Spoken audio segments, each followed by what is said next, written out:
ശബരിമലയിലെ തട്ടിപ്പുകൾക്ക് പിന്നിൽ സ്പോൺസറുടെ വേഷത്തിലെത്തിയ ഉണ്ണികൃഷ്ണൻ പോറ്റിയാണെന്ന് ലോകത്തോട് വിളിച്ചു പറഞ്ഞത് മാതൃഭൂമി ന്യൂസാണ്.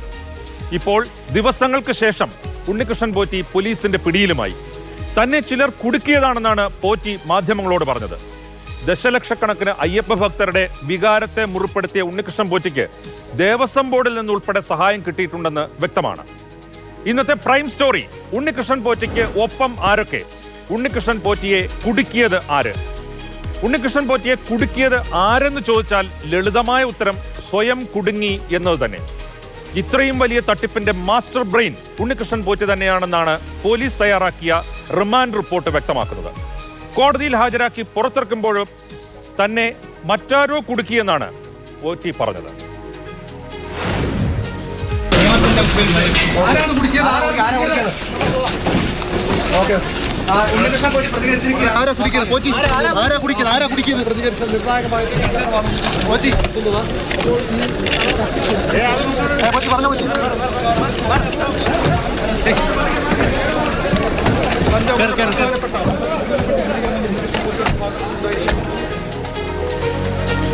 ഭക്തനെന്ന് നടിച്ചെത്തി ഉണ്ണികൃഷ്ണൻ പോറ്റി ചെയ്ത തട്ടിപ്പുകളെ കുറിച്ച് അന്വേഷണ സംഘത്തലവൻ എസ് ശശിധരൻ റിമാൻഡ് റിപ്പോർട്ടിൽ എണ്ണി പറയുന്നുണ്ട്.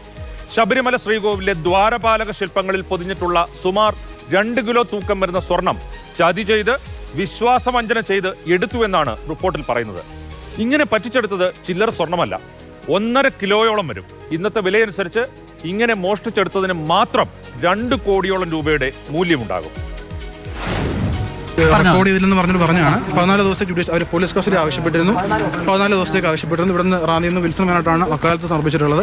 14 ദിവസം പോലീസ് കസ്റ്റഡിയിൽ കൃത്യമായിട്ടുള്ള മാൻഡേറ്റ്സ് പറഞ്ഞിട്ടുണ്ട്. അതിൽ എല്ലാ ദിവസവും മെഡിക്കൽ ചെക്കപ്പ് അടക്കമുള്ള വിഷയങ്ങൾ നമ്മൾ ആവശ്യപ്പെട്ടിട്ടുണ്ട്. അതിൽ ഇൻവെസ്റ്റിഗേഷനിൽ പരിപൂർണ്ണമായി സഹകരിക്കുന്ന കാര്യം ഓൾറെഡി തന്നെ ഇന്നലെ മുതൽ തന്നെ പോയിട്ട് കൃത്യമായിട്ട് പറയുന്നുണ്ട്.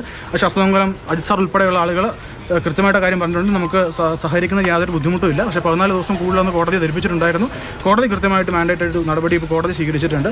ഇനിയുള്ള നടപടികളെല്ലാം തന്നെ കോടതിയിൽ നിന്ന് മറ്റ് രേഖകൾ ലഭിക്കാനുണ്ട്. രേഖകൾ ലഭിച്ചതിന് ശേഷം ബെയിലും മറ്റു കാര്യങ്ങളും മുമ്പോട്ട് പോകും. 14 ദിവസത്തേക്കാണ് 30/10 വരെയാണ് ഇപ്പോൾ കോടതി പോലീസ് കസ്റ്റഡി നൽകിയത്.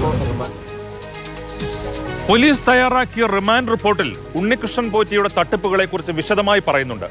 സ്വർണ്ണപ്പാളികളും മറ്റും ചെന്നൈയിലേക്ക് കൊണ്ടുപോകുമ്പോഴും തിരികെ കൊണ്ടുവരുമ്പോഴും അനധികൃതമായി പല വീടുകളിലും കൊണ്ടുപോയി പൂജ നടത്തി. അങ്ങനെയും പണം സമ്പാദിച്ചു.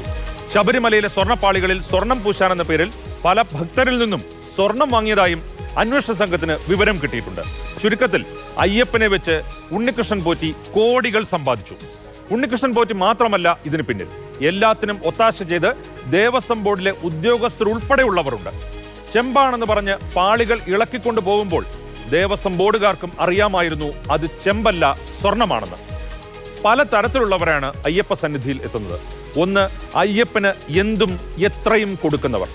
കഠിനവ്രതത്തിൽ മല ചവിട്ടുന്നവർ. എന്തെങ്കിലും ചെറിയ വീഴ്ച തങ്ങളുടെ ഭാഗത്തു നിന്ന് വന്നാലും അയ്യപ്പനെ ഭയക്കുന്ന പരമഭക്തർ. രണ്ടാമത്തെ കൂട്ടർ ഒരു പേടിയുമില്ലാതെ ദേവന്റെ സ്വത്തുക്കൾ അടിച്ചു മാറ്റുന്നവരാണ്. തനി കള്ളന്മാർ. ഭക്തന്റെ വേഷത്തിലെത്തുന്നു എന്ന് മാത്രം. മറ്റൊരു കൂട്ടർ ഭക്തിയേ ഇല്ലാത്തവർ, ചുരുങ്ങിയത് വാക്കുകളിലെങ്കിലും. അവർ പലപ്പോഴും ഇത്തരം കള്ളത്തരങ്ങൾ അറിയുന്നുണ്ടാകും. പക്ഷേ നിശബ്ദ സാക്ഷികളായിരിക്കും. ചിലപ്പോൾ കൂട്ടുനിൽക്കുകയും ചെയ്യും.